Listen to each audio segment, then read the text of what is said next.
Welcome to the Career Jitsu Podcast, where we connect the art of Jiu-Jitsu with your career. Our mission is to empower and inspire you with engaging conversations and valuable insights from people just like you who benefit from the shared relationship between your workplace and the art of Jiu-Jitsu, leading you to a more fulfilling and successful life. I am so excited and honored to be interviewing one of my heroes, Jason Patterson, who has established our school, Team Link Webster, the branch, and also Guardian Self-Defense. Everybody who knows him knows he's an absolute savage on the mats. He's also an incredible business person. He won't say any of these things, but I will. And he's also the founder of our podcast. And so today we're going to tap into his mind, into his wisdom, and into his experience. So Jason, thank you so much for coming here and opening up the treasure trove of wisdom for us. Thank you, Frank. I appreciate the invite to our podcast. Yeah, well, got to be formal, right? Yeah. So Jason, tell us, all of us, just a quick synopsis of your martial arts history from when you were young to now, and how that developed into you building your own school of self-defense, opening a branch of Team Link, being a teacher. Tell us about that whole metamorphosis, starting from the beginning. Yeah, so it's a long history, but I'll try to keep it as brief as I can. So I started karate at the Boys and Girls Club in Webster and Dudley here, and they had a karate program available. So I started with karate and eventually got my black belt in karate. Then went to college. After college, came out, dabbled in judo a little bit. What did you study in college? Just curious. I got a degree in physical education and athletic training. So I was a physical education teacher for 10 years. Which has certainly helped you in this Yes, career, right? absolutely. Yes, Okay. that's it. So, so getting back to the martial arts background, so dabbled in a little bit of judo, mid 20s or so. Dabbled. Did you not get your black belt? This is what I'm talking about. Yeah. So humble. Dabbled in, had my black belt in jiu-jitsu, but continue. So, enjoyed throwing people and being thrown a little bit. So, and I dabbled in judo and got my black belt in judo. And then after that, I was still bored. I still needed to learn more martial arts. So I fell in love with Brazilian Jiu-Jitsu right around the time that it became really popular when the UFC really started to take off, and there was a lot of BJJ gyms opening up, and I started training jiu-jitsu, and it was very humbling when I first stepped on the mat. So I can really appreciate every time that I see a white belt come into our school, because I was a white belt too, and it's a very humbling martial art, and I had established a lot of respect for Brazilian jiu-jitsu and kind of hung on to that. Right. So now Found the love of your life, found basically. the love. So for 20 years now, 20 years been training jiu-jitsu. So Which it's is been why a none of journey, us can Frank. tap you. So how did that really become a business? When did that happen, and how did that happen? What was the catalyst for that?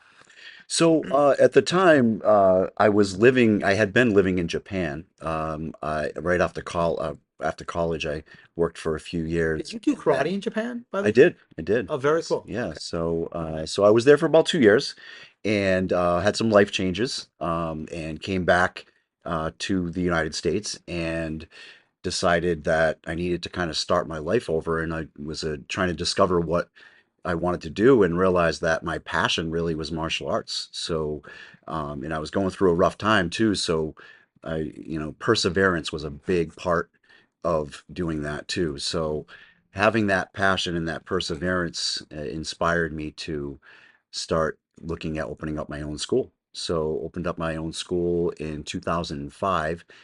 It was first, you mentioned before, Guardian Self-Defense. So before we were doing jujitsu, I started just teaching mostly kids programs. So it was Guardian Self Defense is our kids programs. So I started out with teaching mostly kids in the first year or so. And then we started teaching adults, and then it just kind of grew into what it is today. So now you have a model that works. You have built a great family here at Team Link, Webster, and obviously in the beginning though, it could not have been easy.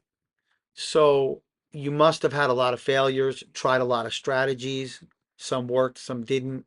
Also, it's scary starting something new, right? Because you have overhead, you have all these stresses coming down on you. How did your martial arts background help you implement a better business plan and see it through to have a successful business?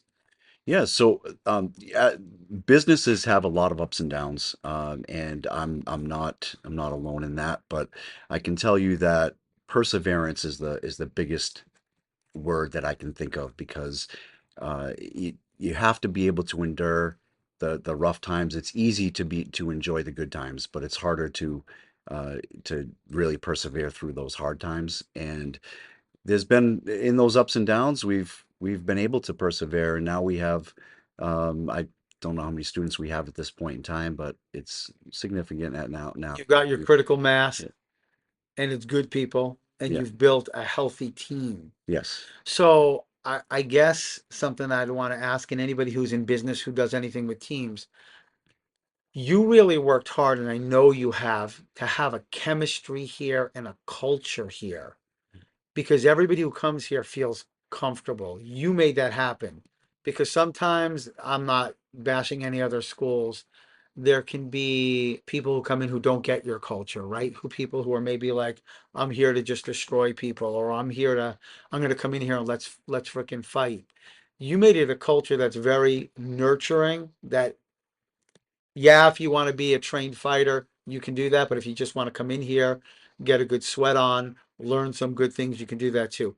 Tell us a little bit about how you built that culture and some of the challenges you had in doing that. Yeah, yeah, I take a lot of pride in making sure that people are comfortable and they're in a learning environment, you know. So you're right. There are a lot of schools out there that, I hear horror stories about. Um, and I take a lot of pride in the fact that, we have good people. So the students is what really makes it, So uh, if we have new students come in, we always have people that are around to help guide them and nurture them. So I can't really take all the credit on that one, Frank. Really, Well, it's a I, big. I I do remember a quick story where we had somebody come in once who was just a young person, wild person, and your philosophy is let's help them out or help them out. Mhm. And I know many of us appreciated that. You had your mat enforcer and you handled it. And it was a good thing because you really do want a positive group of people and people who know how hard to go with which people, right? Yeah, You don't go 100% with every person that you roll with. right. So I do think that you have always had an eye on that. I Yeah, think I it's think it, certain members can become toxic, so you have to really be careful with navigating that, as a business owner, as a school owner. So there are times where I've had to deal with asking somebody to leave, not that I want to. In business, it's another head on the mats, but the reality is you've got to look out for your whole culture of your school, 100% directly applicable to the business world when you have a team. right? You have somebody who's a loose cannon, you need to take care of that for the benefit of your team, not even Absolutely, for the benefit of you, for the right, benefit of your team. right.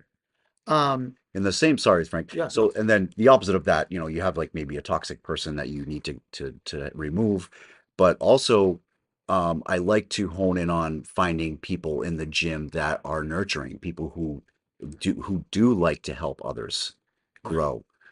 So such as yourself. When a new person walks in the door, I find one of our people that I know that are going to treat them well.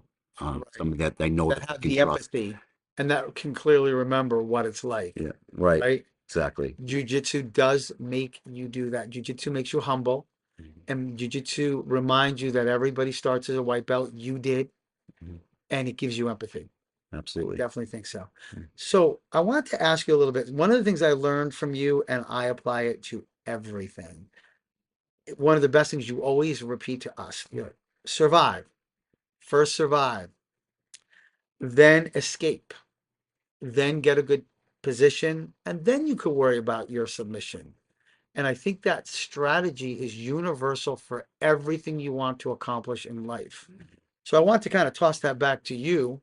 I know you probably learned that in jujitsu, but have you had experience in taking that and superimposing it on your life as a business owner?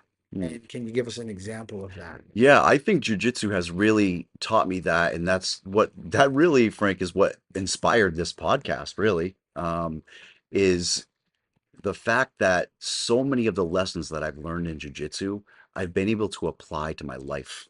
Uh, through whether it be going through a difficult time or being able to nurture other people in the gym, but all of that has really become why I'm where I am.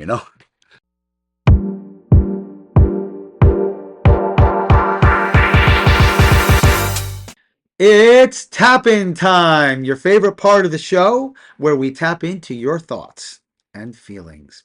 So, we're having a great conversation with Jason, who is a gym owner, and we want to reach out to our audience. Is there anybody else out there that owns a gym, that's an instructor in a gym, or maybe even broader, any entrepreneur that's operating right now in a competitive, dynamic, and changing environment, and you see a lot of parallels between that and jujitsu?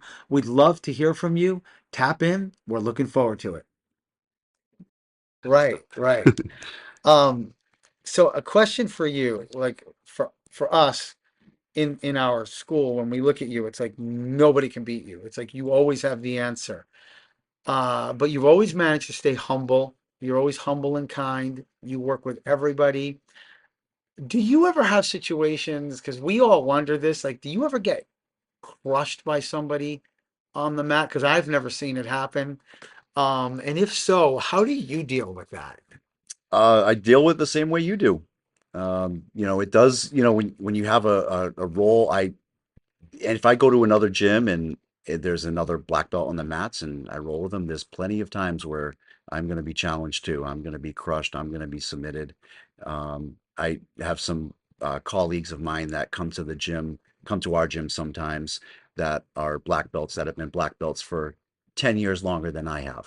Right. And I roll with them and they literally tap me probably sometimes 5 times in 5 minutes. And I Next time, will just you let me watch that? very Call me humbled. over next time. So I want to see that So, happen. I'm very humbled, as much as you are. I know how it feels. So when people, I think it's important. It's very important as a business owner. It's also very important as a martial artist to know how it feels for your students. So when my student comes to me and says, I got, my shoulder hurts, or I got stuck in a bottom position and I couldn't get out for like 4 minutes and I couldn't breathe, and it was frustrating. Why wasn't my escape from that position working? And you go home and you think about it and you're like, I should have been able to get out of that. That was easy. Right. I've been through it. I've been through the same thing. So I can relate. So it helps. So to be a good teacher, you also have to be a student, Absolutely. and you still feel like you're a student in jujitsu. Absolutely. Always. That's beautiful. That is definitely beautiful. I'd like to ask you what your philosophy of success is. If you could, I know it's a huge question, but being a BJJ practitioner and an excellent one, I know you've done a lot of competitions. You've been very successful. I see all your trophies and belts and everything in your office. Um, from being a business owner and being a BJJ practitioner and a karate practitioner and a judo practitioner, what, if you can encapsulate for our listeners your philosophy of success, what would that be? My philosophy of success is being uncomfortable and getting through that uncomfortable time. So the it's jujitsu is a very humbling martial art, and you're always challenged, and it you have to continue to feel that discomfort and find the comfort in it.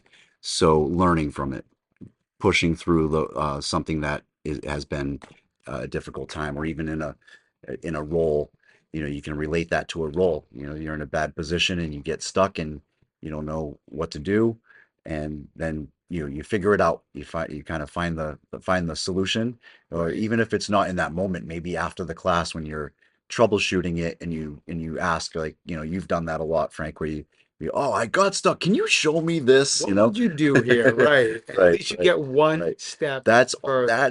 That's what success is about. Success is being able to learn in the moment and also learn after the moment. I love that. The reflection, keeping a journal maybe and looking back.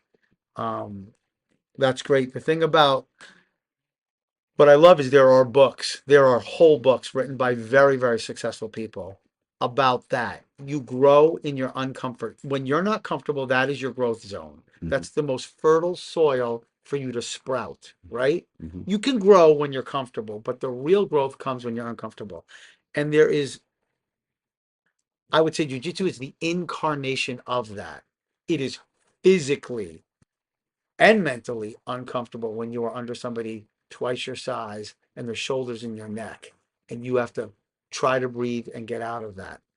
And so I do think that people who practice jujitsu tend to be successful in their programming classes or in their public speaking classes, because even though it's different, it's the same, isn't it? Hmm. If you have to do a speech, Yeah. right, for your business, Hmm. is that uncomfortable? Yeah, it should Is your be for heart most beating? people. Most Is your people. for 99%, is your heart beating? Hmm. Same exact thing as being under somebody, right? Yeah. So that's really cool. Um, I wanted to ask you quickly, what do you think your biggest challenge or failure was in either jujitsu or in your business, and what did you take from that failure? Oh boy. That's that's a that's a That's overhand right yeah, of a that question. is. Yeah, I don't know if I can point my finger at one thing, because all of the times that we've gone through different phases, so I think that sometimes people's their personal lives or their professional lives, they go through different phases, and each phase has difficulties, right, so it's really hard to know what phase of that of my journey was the hardest, you know. right. But But you always said, and something that you've really taught me a lot. One of the things that you taught me, and I don't know if you made this up or if this is just a jujitsu thing, but you said, Frank, you never lose. Either you win, either you tap somebody, or you have a great role where your guillotine worked, or you learn. hmm. And I think that is something that applies again universally from the mats to your business and from your business to the mats, right? That Absolutely. that Yeah. feedback loop. Right, right, Right. absolutely. So, before I kind of wrap up, I wanted to ask you, because you are a teacher, you run a school. Our listeners are from all over. It's very exciting because we look at our listeners. We have some in Iceland, some in Spain. Yeah, This is really because we have yeah, the right, graphics, right? right. And it's very exciting. Um, I wanted to ask you, this is not a promotion of Team Link Webster, but in general, we have a lot of listeners who don't do jujitsu but want to get the knowledge to be better in their business, in their career, or be a better student Hmm. in school, in high school or college. My question to you is, what would you say to somebody right now who's thinking, man, jujitsu sounds like it's great, but I don't want to go. I don't want to get pretzeled. I don't want to get put into a pretzel and made to feel like a pretzel. I don't want to get smashed. I don't want to get hurt. I don't know if I have the time. What would you say to these listeners who are thinking about jujitsu, but maybe hedging a little bit? I, you know, Jujitsu is a tool. It's a tool for success. So, and that's what inspired this podcast too, is to because I really truly believe that jujitsu is a tool for success in personal life, professional life, and in how you use that. I think when new students come into the school, if they're scared of somebody hurting them. I think they quickly find out that that's not really the case when they start to do jujitsu. They realize that it's a mat full, especially at our school, it's a mat full of good people that are willing to open up their mind and their knowledge to helping them because they've been there too and they know that they've been there.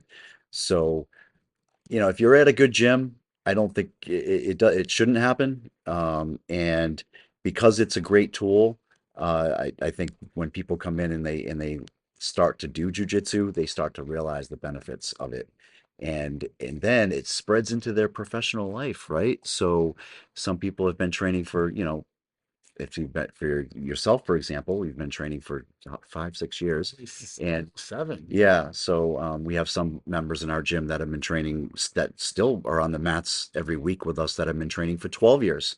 Right. And those people had to deal with all the same things that you did, and they were able to also benefit from the lessons that they learned in jujitsu, and it has spread into their personal lives and their professional lives The too. confidence it So gives you. Yeah. yeah, so almost we say this all the time when we talk, Frank, how everyone in our gym would agree how much jujitsu has helped them in their professional lives, how much the lessons that they've learned has spread into their professional lives and made them a better person and a Mhm. better professional and a better family person too. Yeah. Oh, It definitely for made the them better. personal. Even though that's not this podcast, but 100% Mm, your personal and social, you're just a more confident, comfortable, more empathetic person if you practice jujitsu.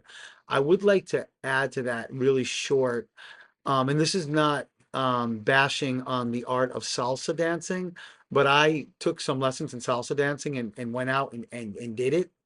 It made me really appreciate the culture in jujitsu because in salsa dancing, and I'm sure it's not like this in every place, but the place I went, um, they really want to go and dance. They want to have fun. They do not want to be like, oh my gosh, 3 steps.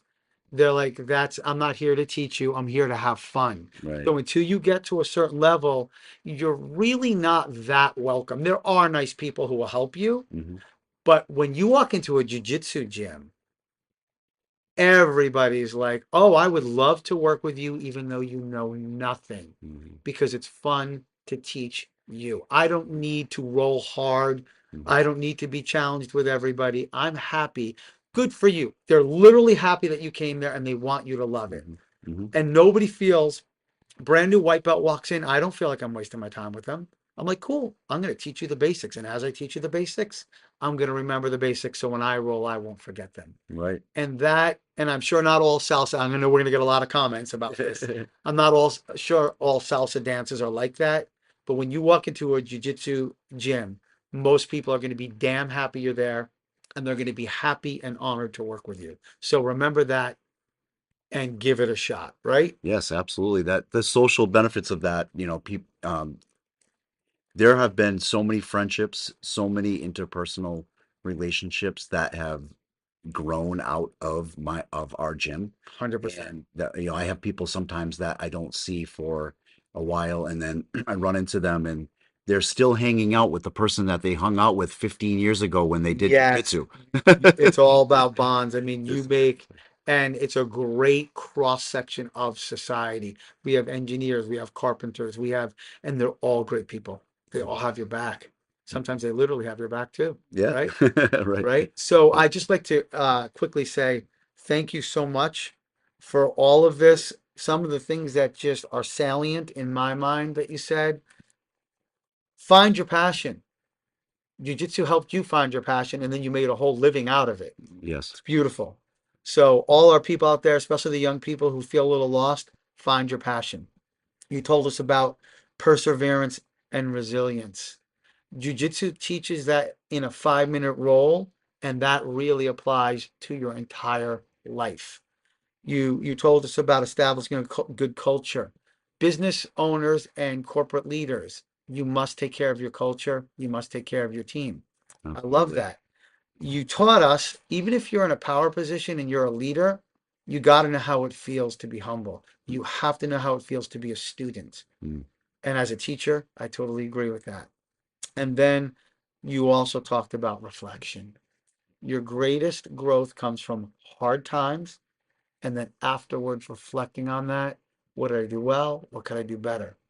And to wrap it all up, you really told the people out there, give jujitsu a try because you will never regret that. Absolutely, Frank. I think I got it all right. You got it all, Frank. I appreciate this. And did I not tell you the man, the myth, and the legend right here, Jason Patterson? Thank you so much. Thank you, Frank. All right. Well, there you have it.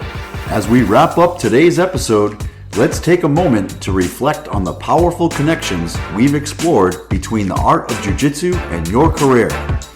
In your workplace and in jiu-jitsu, you learn to adapt and navigate challenges. So remember that persistence and the courage to embrace the lessons that you learn are the keys to your growth both on the mat and in your career.